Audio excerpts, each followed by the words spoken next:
Hello everyone, how are you? I hope you all are fine. आज से course तो आपका कंप्लीट हो चुका है सेमेस्टर फर्स्ट का। सो सेमेस्टर एग्ज़ाम की तैयारी का टाइम आ गया है। तो सेमेस्टर एग्ज़ाम के जो रिवीजन है उसको शुरू करने से पहले मैं आप लोगों को बताना चाहूँगी इम्पॉर्टेंस ऑफ रिवीजन का क्या इम्पोर्टेंस, क्या महत्व है, क्यों हमको रिवीजन करना चाहिए। क्योंकि जब टेस्ट के टाइम मैंने रिवीजन दिया था तो बहुत सारे ऐसे बच्चे जो रिवीजन नहीं लिखते थे, उनको लगता था ये फालतू की चीज़ है, इसमें टाइम वेस्ट होगा, ये क्यों करना है। तो आज आपको पता चलेगा कि रिवीजन करना क्यों ज़रूरी है। सो स्टार्ट करते हैं। Topic 1, learn course easily to children. देखिए, जब टीचर आपको रिवीजन कराती हैं तो वो टॉपिक वाइज आपको रिवीजन कराती हैं। जैसे पहले फिल इन द ब्लैंक्स है, फिर क्वेश्चन आंसर है, शब्दार्थ है। तो जब आप रिवीजन लिखते जाते हैं टॉपिक वाइज तो आपको आधी चीज़ें तो जो हैं वो लिखते लिखते ही लर्न हो जाती हैं। तो आपको कोर्स आसानी से लर्न हो जाता है, क्योंकि जब आप दोबारा लर्न करने बैठते हैं तो आपको थोड़ी ही चीज़ें रिवाइज करनी पड़ती हैं। बाकी वो सब आप लिखे होते हैं रिवीजन में, इसलिए तुरंत आपके दिमाग में आ जाता है कि मैंने तो ये लिखा था तो इसका आंसर ये होगा। तो आपको कोर्स इजीली लर्न हो जाएगा। सेकेंड टॉपिक है save time and energy of children and parents.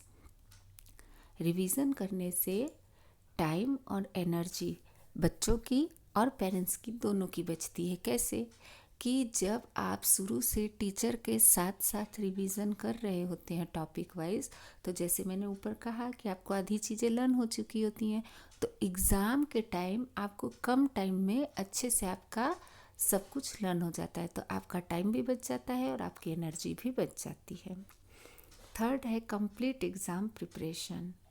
और आपका रिवीजन करने से आपका जो एग्ज़ाम का प्रिपरेशन है, एग्ज़ाम की तैयारी है, वो पूरी हो जाती है। आपको फिर लास्ट में एग्ज़ाम टाइम में भागा दौड़ी करके लर्न करना नहीं पड़ता है। और जब आप शांति से रिवीजन 1 बाय 1 टॉपिक करेंगे तो आपको अच्छे से लर्न भी होता है। जब आप बिल्कुल एग्ज़ाम के 2 दिन पहले अगर पढ़ने बैठेंगे तो सब चीज़ें दिमाग में इतनी ज़्यादा भर जाएंगी कि आपको फिर एग्ज़ाम के दिन याद ही नहीं रहेगा कि आपने क्या क्या लर्न किया था, आप सब भूल जाएंगे। सो रिवीजन आपको टीचर के साथ साथ ही टॉपिक वाइज करना चाहिए। ओके, अब बात आती है how to do revision. Revision आपको कैसे करना चाहिए, सही तरीका उसका क्या है। तो फर्स्ट है राइट रिवीजन कंप्लीटली। सबसे पहली चीज़, टीचर जो भी आपको रिवीजन में लिखने को दे रही हैं वो आप पूरा पूरा लिखिए, आधा अधूरा लिख के मत छोड़िए। ठीक है, नहीं तो बाद में आपको याद ही नहीं रहेगा कि टीचर ने कितनी चीज़ें दी थी और आपका रिवीजन अधूरा रह जाएगा। आप अधूरा ही लर्न करेंगे और अधूरा ही लिखेंगे। सो आपको रिवीजन पूरा लिखना चाहिए। सेकंड है right question 1 time and answer 2 times. देखिए, सारे टीचर्स की बात मैं नहीं कर रही हूँ, मैं अपने सब्जेक्ट की बात कर रही हूँ कि मैं आपको रिवीजन में जो चीज़ें भी लिखने को दूँ वो आप क्वेश्चन 1 टाइम लिखिए और आंसर 2 टाइम। 2 टाइम लिखने से क्या होता है, एक तो आपको वो चीज़ याद होते जाती है, दूसरी बात हिंदी में जो है मात्रा मिस्टेक बहुत होता है। तो अगर आप 2 बार लिखेंगे तो वो मात्राएं भी आपको याद हो जाएंगी और एग्ज़ाम में मात्रा मिस्टेक नहीं होगा, जिसका कि मार्क्स नहीं कटेगा।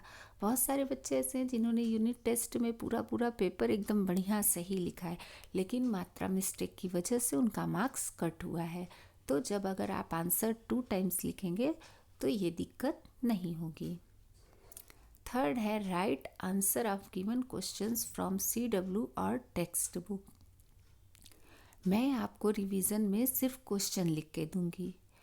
अब आपको वो क्वेश्चन ही उतार के मुझे वापस नहीं भेजना है। बहुत सारे बच्चों ने ये गलती की थी यूनिट टेस्ट में कि फर्स्ट यूनिट टेस्ट में तो मैंने आंसर भी लिख के दिया था रिवीजन में, सेकेंड यूनिट टेस्ट में जब मैंने सिर्फ क्वेश्चन लिख के दिया तो बहुत सारे बच्चों ने सिर्फ वो क्वेश्चन ही कॉपी करके और मुझे फ़ोटो भेज दिया था। आप क्वेश्चन जो मैं भेज रही हूँ वो देख के लिखिए और उसके बाद उस क्वेश्चन का आंसर अपनी CW या टेक्स्ट बुक जहाँ भी वो आंसर है वहाँ से ढूंढ के आपको आंसर लिखना है। बिना आंसर लिखे तो कैसे आप रिवीजन पूरा कर रहे हैं। सो ये बात बच्चों को भी ध्यान में रखनी चाहिए और पेरेंट्स को भी ध्यान में रखनी चाहिए। फोर्थ है लर्न रिवीजन कंपलसरी। अच्छा, अब जो आप रिवीजन में लिख रहे हैं वो सिर्फ लिखना ही काफ़ी नहीं है, आपको उसको पूरा पूरा लर्न भी करना चाहिए। वो ज़रूरी है क्योंकि अगर आप लर्न ही नहीं करेंगे तो एग्ज़ाम में लिख नहीं पाएंगे। तो ये बहुत ज़रूरी चीज़ है कि आप उसको लर्न भी करते जाइए साथ साथ में। इकट्ठे लर्न करने के लिए कभी मत रखा कीजिए कि हम सब एक साथ लर्न करेंगे, वैसे आपका बर्डन बढ़ेगा और आपको याद भी नहीं रहेगा। तो अभी से आप जुट जाइए तैयारी में, एग्ज़ाम की तैयारी में। दिवाली की छुट्टियों के बाद आपका एग्ज़ाम होगा, तो अभी से आप अच्छे से रिवीजन, सारी टीचर लगभग रिवीजन देना शुरू कर दी हैं, तो आप रिवीजन लिखिए और लर्न करते जाइए अच्छे से। मेरा रिवीजन आप CW में भी लिख सकते हैं और रफ बुक में भी लिख सकते हैं, जिसमें आपकी इच्छा हो, लेकिन पूरा पूरा लिखिएगा। सेकंड थिंग जो मैं एक पेरेंट्स से कहना चाहूँगी, स्पेशली क्लास सेकंड के पेरेंट्स से, कि कोई भी सब्जेक्ट हो, हिंदी, इंग्लिश, कोई भी सब्जेक्ट हो, रीडिंग बहुत इम्पॉर्टेंट चीज़ होती है स्टडी में। तो अगर कोई भी बच्चा ऐसा है, मीन्स आपका बच्चा ऐसा है कि अगर उसको हिंदी रीडिंग नहीं आती है तो प्लीज़ उसको रीडिंग सिखाइए। रोज़ 2-2 लाइन ही रीडिंग सिखाइए, पर उसको सिखाइए, क्योंकि रीडिंग तो फर्स्ट में ही आ जाना चाहिए। फर्स्ट में टीचर ने अच्छे से सिखाया भी होगा, पर हर बच्चे एक जैसे नहीं होते। कोई कोई बच्चे ऐसे होंगे जिनको नहीं आया होगा रीडिंग। तो अभी जबकि हम स्कूल में नहीं मिल पा रहे हैं, हम बच्चों को नहीं रीडिंग सिखा पा रहे हैं, तो प्लीज़ आप बुक लेके के बैठिए और अपने बच्चे को रीडिंग कराइए। क्योंकि अगर बच्चा रीड ही करना नहीं जानेगा तो न वो लर्न कर पाएगा और न वो एग्ज़ाम में लिख पाएगा क्वेश्चन पढ़ के। So reading is very important.